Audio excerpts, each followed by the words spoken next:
offloading it to Donald Trump. The fact of the matter is it's not the case. Demography is destiny.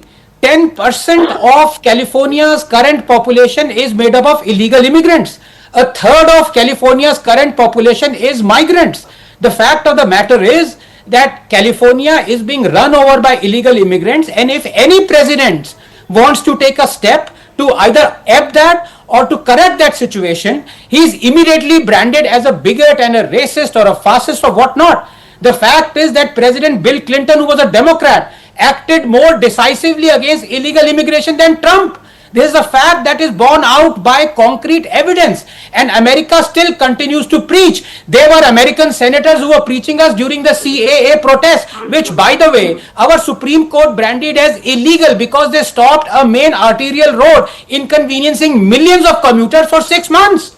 That is not democracy. The right to protest is not right to prevent. And the fact of the matter is that American presidents have come over to India and made us listen quietly about human rights situation. I remember President Obama coming over in 2015, I think it was, and he was preaching to us, waxing eloquent about how minorities' rights have to be respected in India. Then in 2012, just 1 year of Obama presidency, there were 207,000 violent hate crime attacks on blacks alone. This is that same America that says Osama bin Laden was a freedom fighter when it was fighting on America's side against the Russians in Afghanistan. Then he was fighting for freedom, but then suddenly becomes a terrorist. So let's not go by what America and Americans think. We know that their credibility is, only thing lower than their credibility is their intelligence. The fact is, for the first time, India is standing up to what is right for us. And this was absolutely evident during the start and after, in the wake of the Russia-Ukraine war, when the West, including America, was demanding and forcing us to stop buying Russian oil, and we said nothing of the sort. We will do what is in our interest. Because remember, even 9 weeks beyond the Russia-Ukraine war starting, America itself was buying the oil.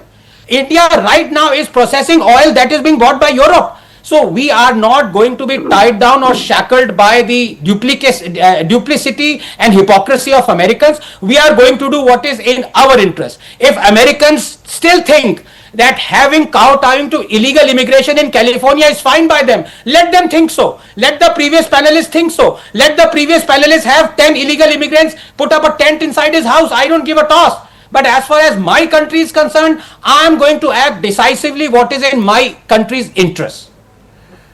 Absolutely. Dr. Joseph M. Chalil is there, and I'll come back to Mr. Critchley to give him an opportunity to rebut the comments that have been made. Now, look, it's true that the Trump administration has not exactly been above reproach, Mr. Chalil. Let's be honest about that. It has, after all, been provocatively referring to American immigration problem as a war for the future of civilization, almost suggesting that the people on the streets that they want to evict are somehow not civilized. But that's what it is. Nonetheless, the effect, which is a full-fledged, I don't know what to call it, trying to be polite, leftist intifada against US immigration or ICE officials, isn't doing any favors to the liberal cause either. Let's be honest about that. This is not liberalism in the classical sense. Good evening, and thank you for having me. What is clearly seen on the streets of California, it's a long time coming. California, again, for a long time, had been ruled by Democrats. There was no rule of law. America, a land of immigrants, has always been a land of law and order. Everybody obeyed rules. Everybody obeys law. Everybody respected police. Everybody stopped when the police says stop. And California was an exception because if you, again, even for the past few years, if you go to cities like LA or San Francisco, you could see looting happening in local stores, like in pharmacy stores like CVS or Rite Aid or other stores, and they had to keep everything under lock and key because California was not enforcing loot and theft under a certain amount of dollar amount.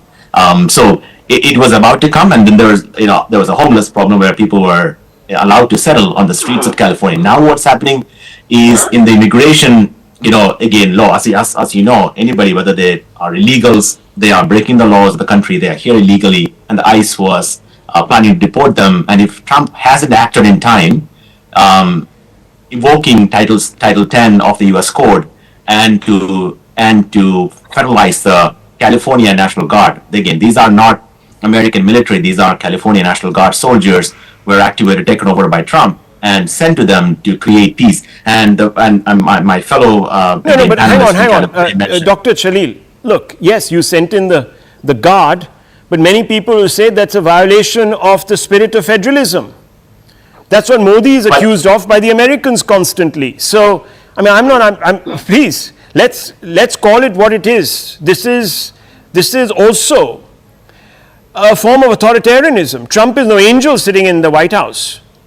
He may have an opinion on everything. He might think he's an angel. He might lie to the South African president. He might lie to the world about his prowess at broaching, ceasefires between antagonists. But no democracy is safe without law and order. No democracy is safe without the borders. So if you let no democracy exists without dissent either. So, correct. So that's what I'm saying. But what I'm saying, Dr. Chalil, look, you might be somebody who agrees with Trump, but I have a real problem.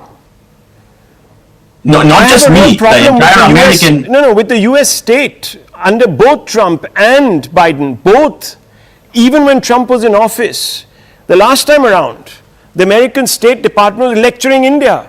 I'm asking you, has America got to the point where it can no longer point a finger at others without 5 or 6 or 8 pointing back at it? That's the question I'm asking you. Who are you? I would agree that there was double standard in the past. In the past, India, I mean, it exists even America now. was. Would you admit that America has fallen off, has fallen off the map when it comes to being the torchbearer of democracy and freedom of expression? Admit it.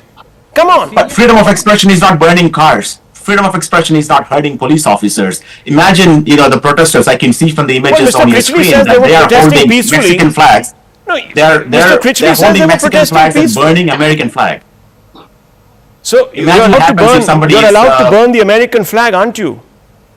I mean, that's the problem with the law. I mean, so if you are, then what's the problem? Trump wants to change that. Trump wants to change it. Well, he wants to change it. That's a different matter. If the law exists, it should be upheld. They should be allowed to burn the American flag. Burn it. And they are protesting on behalf of Mexico. Looks like they are holding Mexican flags. So what? So if people are doing it in India, if they are, if the Pakistani this is where the flags are problem being is. flown, This is where the problem is. Today you have an individual who is backing Trump very selectively. He's saying Trump is upholding the law, but the law says that you can burn the American flag. So what's the problem? I don't understand. And the governor went to court, and the court declined to intervene. So it's showing that there was no emergency injunction on activating the National Guards. There's a hearing tomorrow. So even the most liberal courts in the country in California are siding with President Trump. Then and tell the me, national Dr. Shalil, media. was it wrong of the Trump and the Biden administration to come in here and try to meddle in our internal affairs? Has India spoken about what is going on? I would agree with that.